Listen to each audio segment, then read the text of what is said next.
Let's see, is that... Okay, so now you can hear me then, huh? I assume you can hear me now since it's moving. I have to make sure the desktop audio is also working.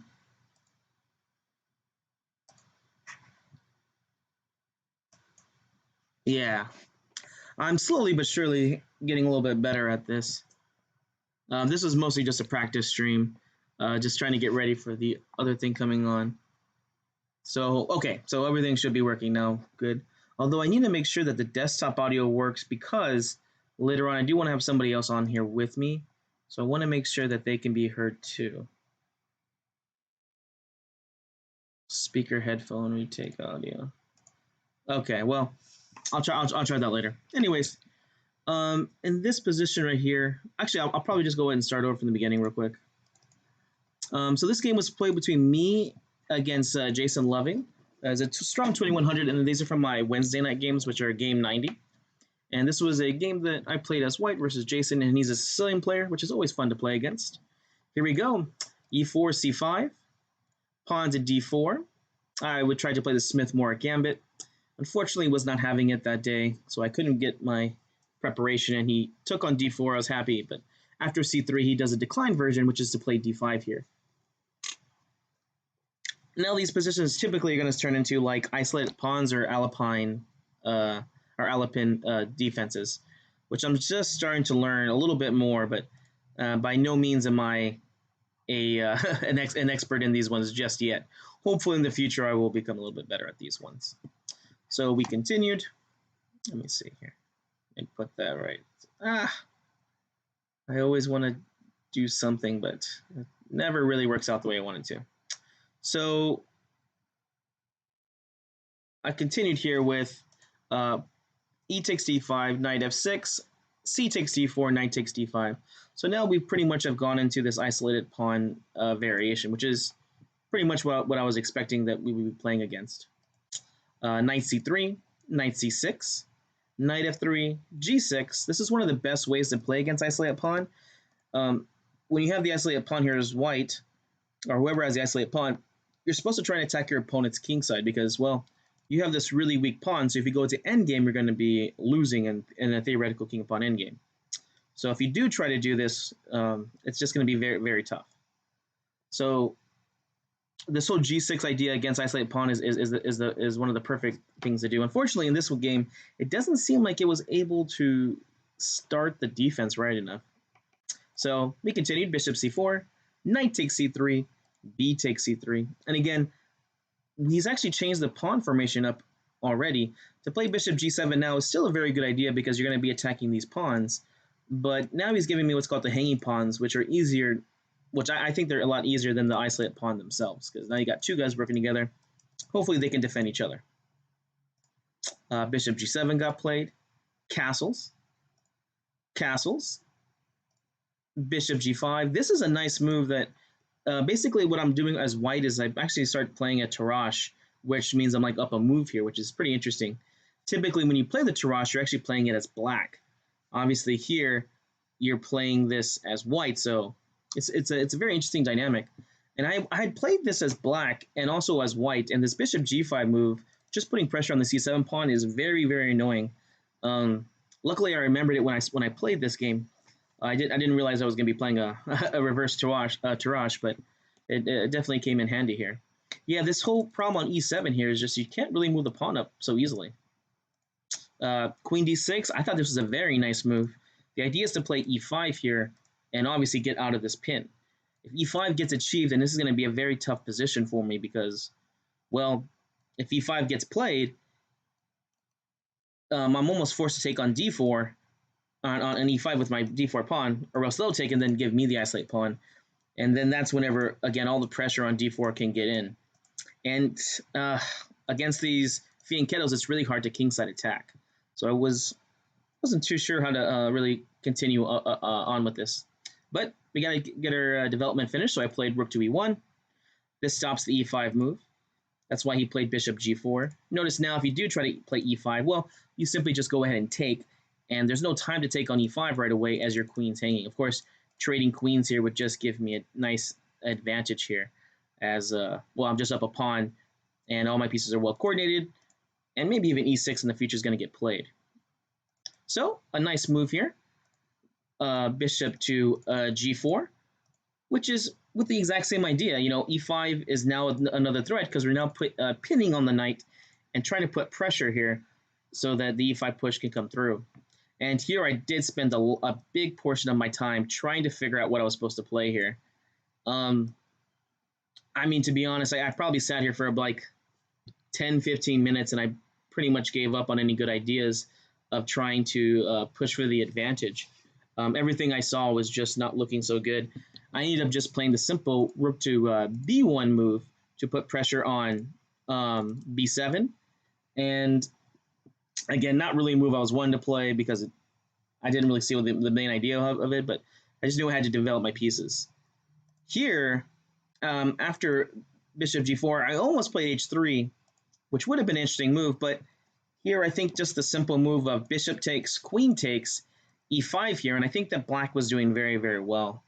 I could turn on the computer, and I'm sure the computer will say maybe white has a slight advantage here, although I think it's a very tough position here. Again, you don't want to take on e5 here right away because, well, if e takes, knight takes, you're going to be losing your bishop pair, and again, you get this bad backwards pawn on the c file, which is just going to be turned into a target. So, I mean, what are the other options here? You play pawn to d5. Again, I liked black here. Knight goes to a5. If the bishop goes back to b3, we're going to lose our bishop pair, which I think is almost by force. But even now, there's a stronger move of just not taking, but just blockading.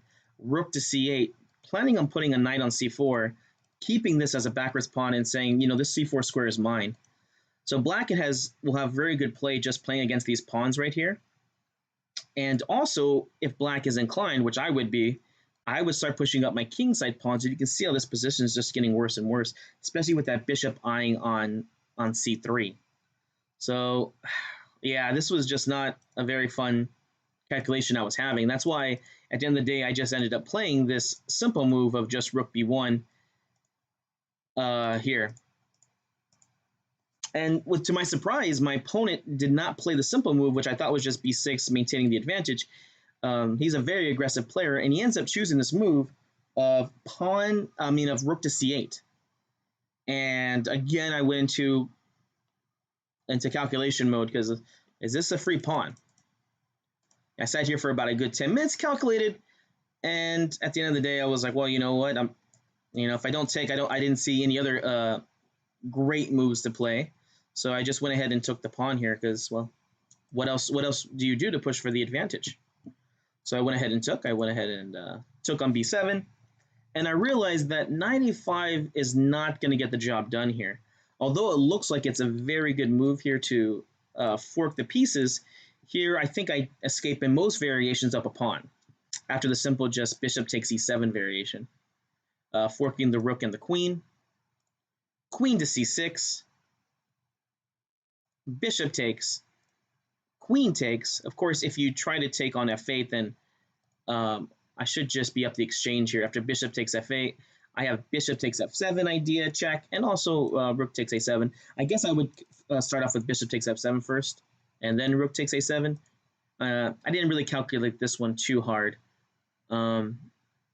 Yeah, I didn't really calculate this too hard. I figured I would just figure out something at that point. So after bishop takes queen c6, bishop takes, queen takes b7.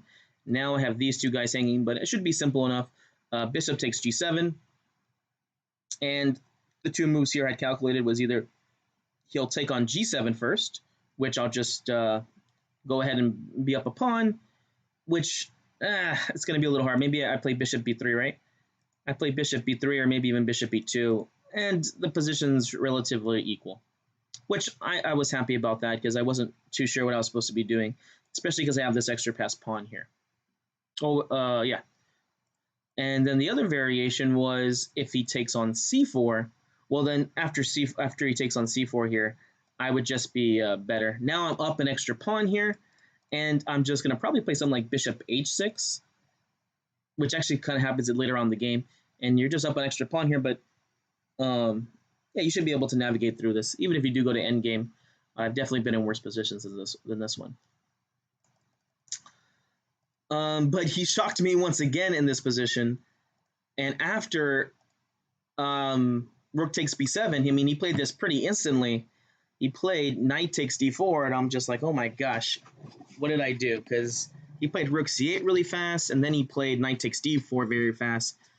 And then at this point, again, a very long think. I think this one took me about 30 minutes to figure out what I was supposed to play in this variation, because yeah, I was very unsure.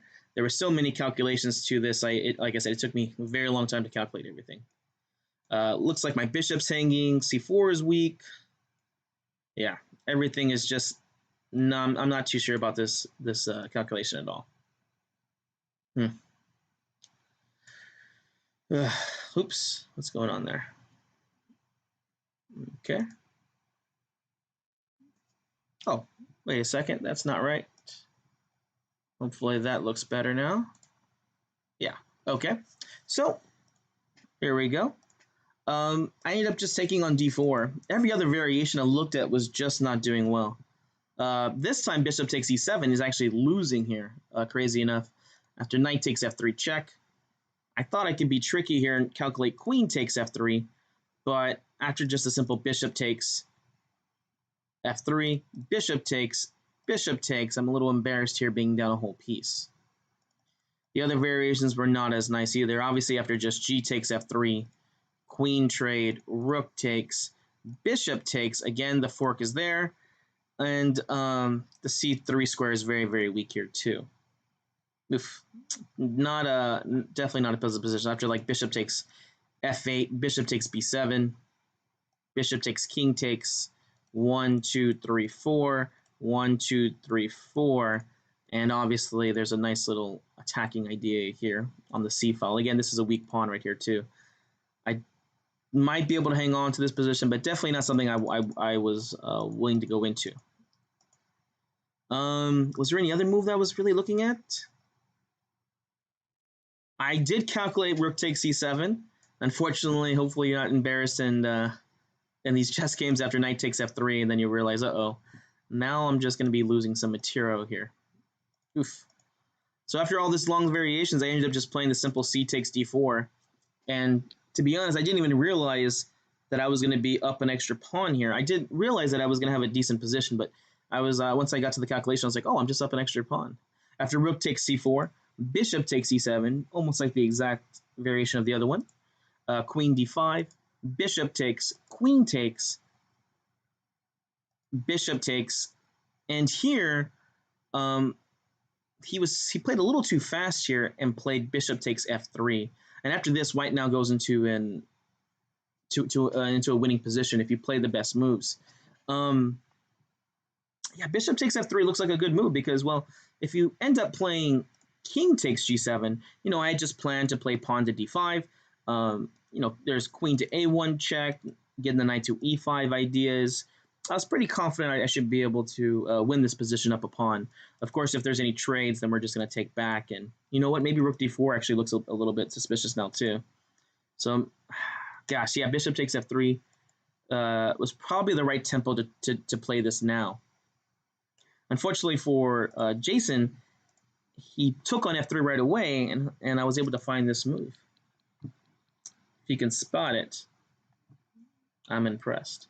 Because I think a lot of people here would probably just be trying to play the easy move real fast here. Well, hopefully you spotted it. I just played the simple bishop to h6. Threatening rook to e8 checkmate. And crazy enough, it's now just like a forced mate here.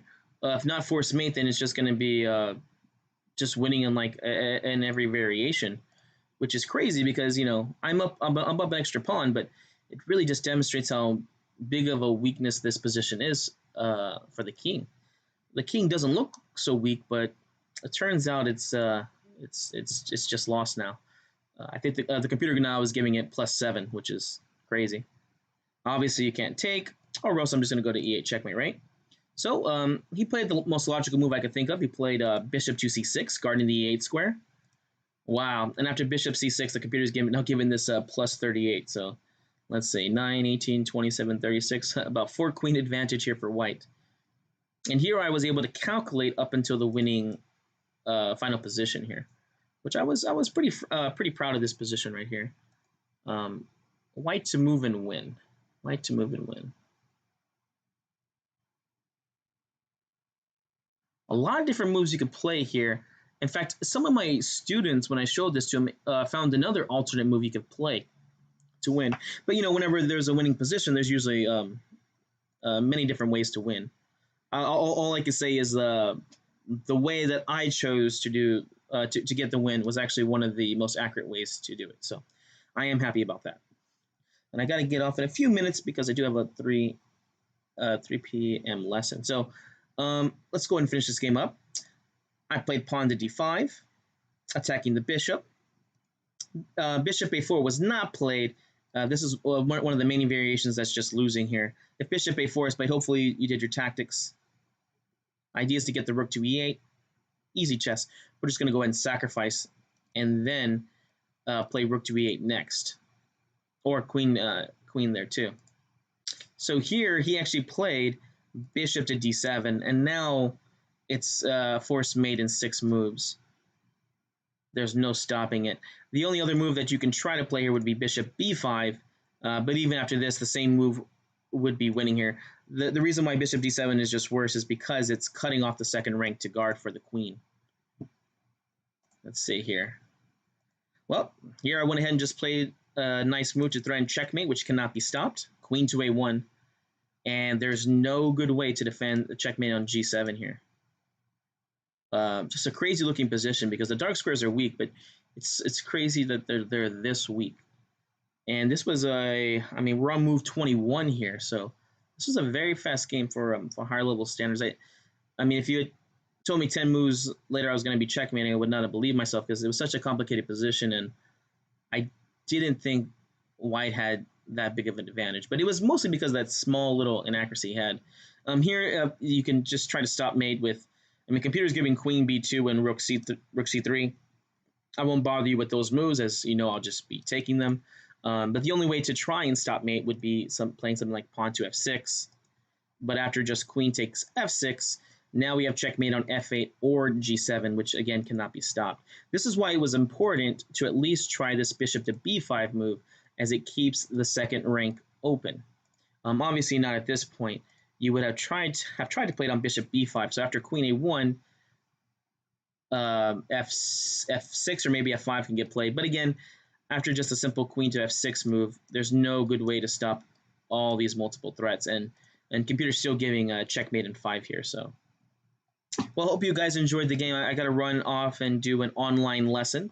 This was a test stream at 6 p.m. Central Time. We're going to be doing a team tournament with my kids for Complete Chess. We're going to be playing against Phoneix, Arizona, the Vista Chess Club, and also Apex Chess Club. So if you want to come watch some of the kids, we got some very talented kids playing on our Complete Chess team, and also on the Apex and Vista Club.